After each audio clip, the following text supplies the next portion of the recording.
Hi everyone, how's it going? My name is Arden, and today we're talking about bitter root. Just kind of getting this all going, and we should be good. All right, great. So this is all looking about right. I just want to make sure I can see everything and read everything, which I can't at the moment. There we go. Okay, and it didn't mess with my stuff. Alright, so yes, as promised, we are back in streaming action. I did a big stream over the weekend where we kind of caught up on some of the media and adaptations, but we really didn't have any time at all to talk about comics or anything that really gets to the roots of what this channel's origins were and what this channel's mostly about by the large. So I wanted to kind of dip my toe back into comic book reviews, and rather than just sticking with Marvel and DC. And to be fair, a lot of that adaptation discussion was on indie books like this, and their adaptations, such as The Boys, Umbrella Academy, and that sort of thing. We're going to be looking at a recent image series that, as far as I can tell, ran for 15 issues, but is at this point done, and that's called Bitter Root. I first talked about this series in the context of its first volume, which came out, I believe, in 2019, but at least that's where I first started hearing about it myself, and that's when the first graphic novel was published. And Tevi is saying Happy 4th of July. Yes, Happy 4th of July to all Americans. That might have escaped me just because I am not American, but I hope you're all having a good day and enjoyed your day off, for those of you living in America who get days off on holidays and stuff. And yeah, this works out then, because for most Americans it should be heading into evening, and thus people can have enjoyed their day and can enjoy an extra little review of a very cool series, really worth talking about, and that is Bitter Root. Now, as far as I know, oh yeah, okay, it says it right here. So it hasn't been adapted yet, but I actually just read on the back of the book, which is my first knowing of this. This series is currently in development for a Hollywood adaptation by Legendary Pictures with Ryan Coogler, who's the director of Black Panther, and Zinzi Evans, who I don't know and they didn't add anything for, but is really cool to hear, and especially given the nature of the series, because when it gets into what it's about, I mean, it's easy enough to describe in a basic sense. And Tevi was just asking, how do you think the series will be adapted? I think we'll get into a larger discussion of that, because if you look at this stream title, it's like a great image series in the future of comics. So I will transition into that. But for now, I'd like to talk about the series itself, which, for those that you don't know, it takes place in the 1920s, and it's all about the Sangayers, who are a family living in Harlem that fight demons, basically, and other like supernatural entities, I guess we'll say. It's a really fun like take on it, and I was thinking a lot, because it's like, it's kind of a period piece mixed with sci-fi and fantasy, I guess we'll say, but it's very unique, and that is kind of hard to pigeonhole with a genre label and stuff. And that's what I was kind of getting at first. Like, yeah, it's easy enough to kind of give a vague description of the story, but it's hard to really capture the spirit of it, because it doesn't have a lot of peers in media, which is really cool. So what I mean by that is, you take something like The Boys, which I love, and a lot of people like for good reason, especially the Amazon Prime show, and it's very easy to be like, oh, it's superheroes, but like a realistic, dark, gritty, and messed up take or something. And it's not too hard for people to kind of get a general picture of what that show might look like in their minds, even if maybe The Boys is going to go a lot farther than anything they had in their head. You can also look at, any given, like Peaky Blinders it takes place in a similar era as Bitter Root, but it's very easy to describe as, it's a detective series. It's about a guy solving a mystery and stuff like that, without really like betraying any extra details of that, because we're not reviewing that show right now or anything. Stranger Things, it's like E.T. mixed with 80s horror, and you can kind of get into the 80s nostalgia, it too is kind of like this, where it's, it's got a lot, Stranger Things has a lot of elements of stuff from the 80s, all kind of combined with modern storytelling sensibilities into something truly unique. And that's more what Bitter Root is like. So instead of it kind of following a certain direction of genre fiction, it's taking a little bit of like Ghostbusters, a little bit of just the culture and sensibilities of the 1920s, but specifically what Harlem was like then, so not usually what you might expect out of the depiction of that era in America. And a little bit of like, I don't know, like Ghost Rider or Supernatural, the show, like that sort of element, all kind of combined into something. And if that sounds like a weird description, or if I was having trouble kind of nailing it with the genre description, that's because, yeah, it's its own unique thing. It has its own style and substance to it. So a good example of that is all the characters are kind of really memorable. Berg Manigo is, I guess we'll say a cousin, but it really depends on how you look at it, because each family member's got their own little direction from each other or whatever. But he's this big hulking guy and kind of the toughie of the group or whatever, but he's very verbose and talks very formally, uses a lot of obscure and really technical words for things, and has a very particular language about him. There's also like this short and stocky guy, I think, yeah, Enoch Sangeyer, the oldest surviving brother of like the matriarch of the family, and he dabbles in dark magic, so he's kind of the exile, almost like Bruno from Encanto or something like that. It does have elements of other storytelling, but I would kind of call that very superficial. If you kind of get into this story and you get into what the writers David F. Walker, Chuck Brown, and then their co-creator Sandford Greene, who does the majority of the artwork for this series, what they were going for, it's something very sophisticated and quite intelligent. Especially the graphic novels kind of get into that production a little bit. On the level of art, they do a lot to really get into the nature of the Jim Crow era of America, and I just find it very interesting. You'd be easy to mistake this, you'd be forgiven to mistake this story for taking place in the 1930s because it has that feel of the Great Depression, but it's the 20s, and the reason for that is because that's what America was like at the time in black communities. It didn't matter whether there was a depression or an unprecedented era of financial success. Harlem didn't change. And I'm laughing, even though I'm describing tragic, deeply unjust events, but I'm laughing because it's easy to forget that. We so often see the 1920s from a very, I guess we could only say, white perspective, and even if not that, then the non-white classes of the time, which includes Irish, Italian, and Jewish, stuff like that, where they were they were discriminated against in a way that is comparable to black people, but I almost said as much, but that's not true. And the family, I believe, is mixed race and stuff. The coloring kind of leaves stuff a little ambiguous, but it's a really interesting take on the community at large and the racial tensions going on between Harlem and the larger city.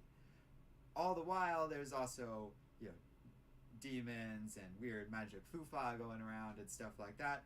And the Sangeyers are armed with biology, basically. And more than that, botany. They grow specific plants that are used as elixirs and cures for demons, and often cooperate even with the somewhat racist authorities in curing these diseases and stuff, because they are the only ones that have any sort of solution to this and that sort of thing. So the family is remarkably competent in all this, and that is generational, which is pretty cool. And then there's layers of that too, where there's this inherited knowledge that much of must have been lost across the history of black people in America. And I guess I'm dancing around some of that a little bit, not to sugarcoat it, just because it's a long history. And I feel for most people who are interested in this sort of thing, that history and how it corresponds to this book should be pretty self-evident. If you want to know more about that, then I recommend you check out these graphic novels, because they have just pages and pages of thoughts on it by some of the people behind the series, and even like actually this page I just showed you, by the looks of it, oh, that might not have been that guy. Yes, it is. Okay, it was. It's a professor at Kingsborough Community College and stuff. So they get into like their reaction to these books, as well as the changing landscape in media, and where some of the strengths are kind of coming through in storytelling, and kind of bringing these things to a more modern bent. Because while I did bring up old stories, like stuff that I guess the biggest one being stuff like Ghostbusters, and it does kind of have that feel to it, I guess, but with a family, so maybe Ghostbusters meets Fantastic Four or something like that, both of which are pretty old properties. All of this is told with a modern edge to it and stuff like that. And it's very interesting to hear, well, to read those letters and stuff. I almost got sucked back into it, because they are quite interesting in the perspective and stuff, but we don't have to get into all that. I will just say, on top of it all, the artwork is really impressive too. That's mostly Sandford Greene, who, as far as I can tell, did all the pencils and inks, and then shared the coloring responsibilities with Sofie Dodson, who is a costume designer. I'll tell you, this is all that they really said about her in the back of the book, which I just thought was funny, is a costume designer that lives by the sea and sometimes colors comic books. So good for them. And Sandford Greene in particular really stands out, and there's a lot of like the usual behind the scenes extra images they include in the graphic novel, where they show the breakdown of the art and how it kind of came to be. But there's a lot of thought into the setting and the scene, and making the entire community feel downtrodden and stuff. It really takes you into that moment in a way that I like. The closest to a comic I've read that resembles this, because it is so, like, Bitterroot strikes such a unique chord, and I don't really find it comparable to its style and aesthetic. Even the aesthetic of the demons and the monsters and the weapons that the Sangires use to fight them, it all looks really cool, and kind of has like a cyberpunky quality to it, but it feels very unique to it. By combining it with the botany, and there's always vials of stuff in the weapons the Sangires use and stuff, there really isn't anything else like there. But what it does kind of remind me of, at least a little bit, is the tone of Superman Fights the Klan, or Smashes the Klan, I believe, a graphic novel that came out a few years ago. I really love that book, and it really does feel, even though it takes place in the 1950s as opposed to the 1920s in this book, both are kind of addressing the realities of Jim Crow America, and the tension and the pain it caused. It's really interesting how much of that stuff that I'm talking about in reviewing this book, and how little of it is in the text of the book. It's all there in every single page, and every image that Greene did. He talks about it, like that went into the coloring that he and Dodson went for, and while there is a certain brightness to all the artwork of Bitterroot, even a pretty sinister looking page like this, there's a lot of bright colors on that page. There's an edge to it all that I think doesn't sugarcoat the brutal nature of these demons, or the brutal treatment of Harlem and the people living in it. And it's really interesting, because it's past the era of slavery, where it's direct discrimination, and it's completely about what color your skin is, and we're getting into the transition America's experiencing, where it matters a lot more what your zip code is, and that's here and present in the story. But it is also, like, I don't want to say it's anything but the Black experience. It's just interesting that it even kind of delves into that a little bit. It really is the people of Harlem against the NYPD, as much as the Sangires against the demons. And I like all of that. But it's a good book checking out, and I don't want to make it seem like it's just some long ass lecture on race relations or anything like that. It actually does a good job at using all of that stuff as a springboard for its storytelling and letting it kind of exist just under the surface of all of this in a way that I really appreciate. That's that modern like sensibilities and storytelling I was talking about being infused into something that's kind of like, I guess, Ghostbusters-y. It really has a little more like thought behind all of that, and it takes it completely in its own direction. So Bitterroot is great, but what I wanted to talk about is like on top of that, because we had our simple review, and that takes my usual, like I usually try and go for like a 15-minute review for these live things and stuff, but this one was always going to be a bit more than that, because I do also want to get into adaptation a little bit, and why I put this book as being an interest, like this is volume 2, but the series in general being an interesting kind of treatise in where comics are these days, where they're going, and what I think the future is for a lot of these stories. So yeah, we know it's being adapted into like a Hollywood adaptation by Legendary Pictures, and then Tevi was asking like, what form is that gonna take? The obvious question being like, is this a movie or a series? Legendary Pictures as a company implies to me that it is going to be a film, and same thing with Ryan Coogler. He's a pretty big time director these days, and if he wants to make a movie, he's going to make a movie. If he feels like, and to be fair, this is kind of how I feel, it's a pretty big series and has a lot of ideas, and even though it only ran for 15 issues, it feels as though there's a lot in these pages that could be built up on and filled in across a very long series. It reminds me more of a situation like The Boys, or what's the Umbrella Academy, where it's like, yeah, the comics are their own thing, but they had like very kind of limited runs and stuff. Umbrella Academy, I believe, still has more comics coming out and stuff, but The Boys is kind of done. And it does seem like the ambition of the Prime series is to go a lot farther beyond what the comics covered. And that's kind of what I wish for Bitterroot. Whether or not that happens, or maybe it just needs a movie to get that started, is another matter. But I really would love to hear that it's becoming an HBO Max series or something like that, where it's going to really get the treatment it deserves. Although, maybe not HBO Max. They're kind of iffy on the budget. But if it was like a core HBO series, then it would have that budget. Apple TV Plus would probably give it like the budget it would need. Or maybe it is just going to be a Legendary Pictures film, and that's okay, because you can start out simple and then leave room for more sequels or stories if what is produced initially really works. Either way, Ryan Coogler is a good sign, because that will get people's attention and will start to generate an audience. But also, it's fun and interesting, and like, it doesn't feel like there's a really strong cyberpunk franchise out there like pushing the media. I know they are making a Fallout series.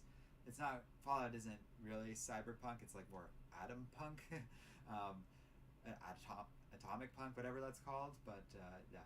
And Hermito, thanks for joining with some sort of cool, but it feels like almost era appropriate emoji for this series.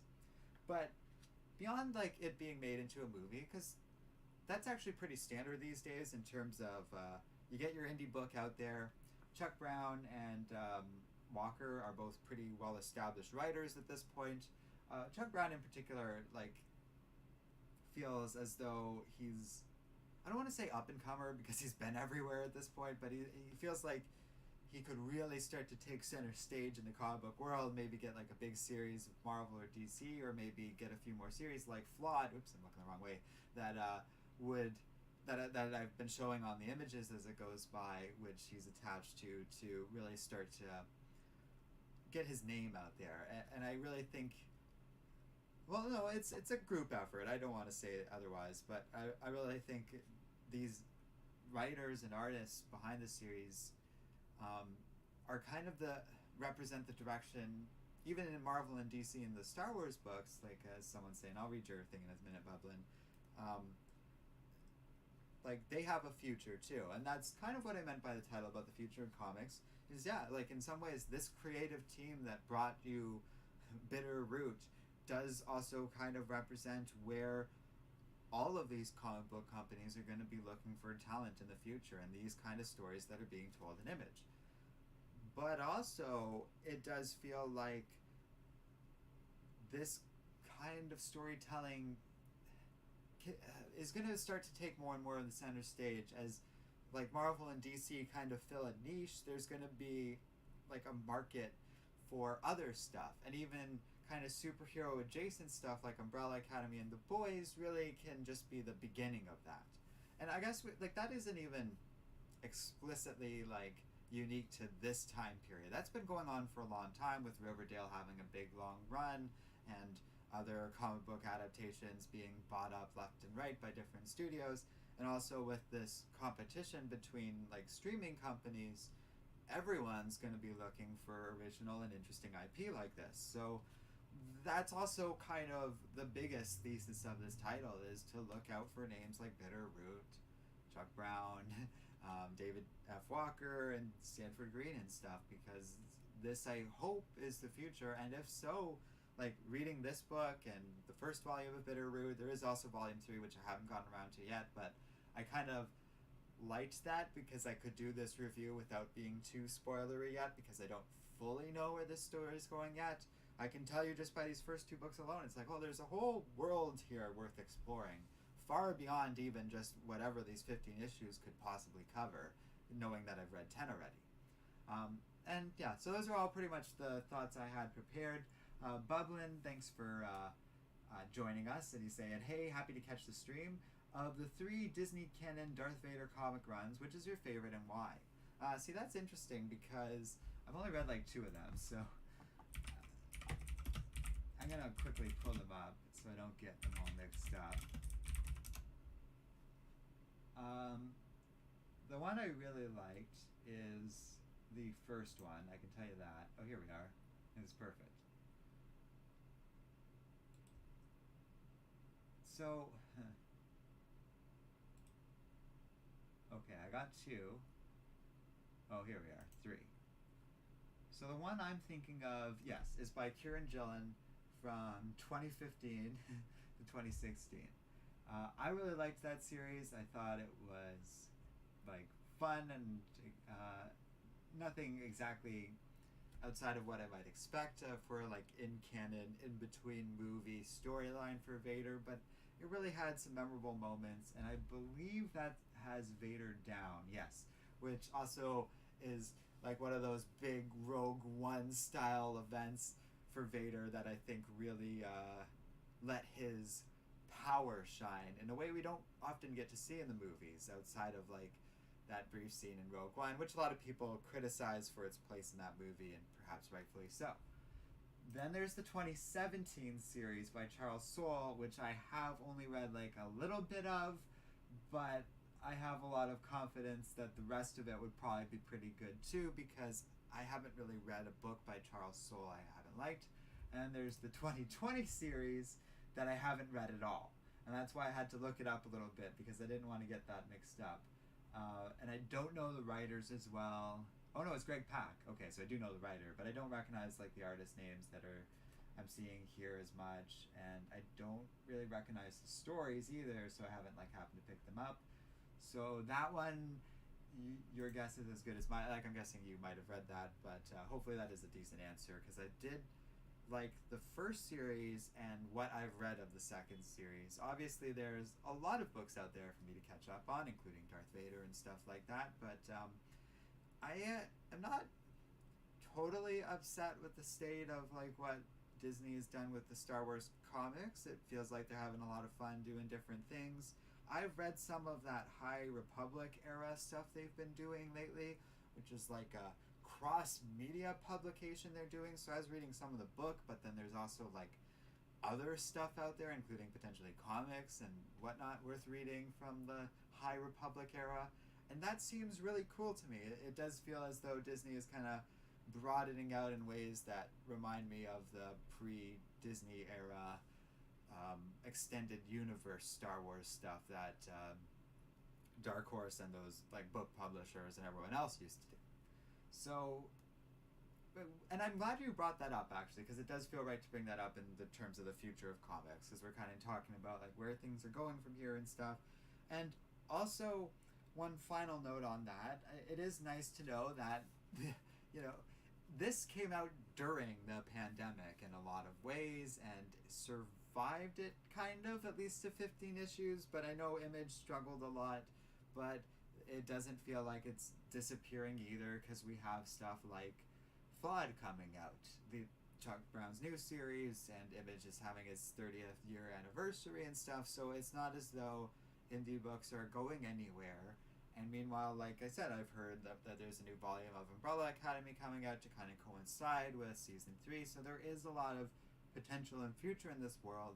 And realistically, no media company should want or let like the comic book market die, because this is where they get so many of their ideas and stuff, and it is worth exploring and paying attention to books like these, which really can tell us a little bit about future movies that might be worth looking out for, and future stories. And you can always there's always something refreshing about being the person who is familiar with something and can represent or recommend something tasteful and interesting.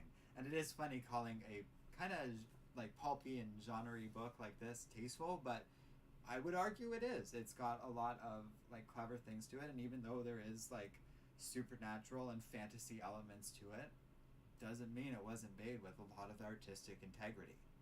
And I'm happy with that as a review. I thank you to Tevye, Hermie, Bublin, and everyone else that joined me across this stream. If you haven't already, I do recommend you check out Bitter Root. I managed to avoid giving away pretty much anything about the series while talking about it a lot, I feel.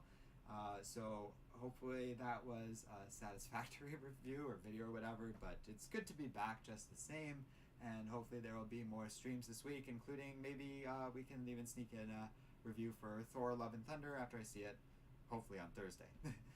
So thanks everyone, and I'll see you all next time on Comic Island.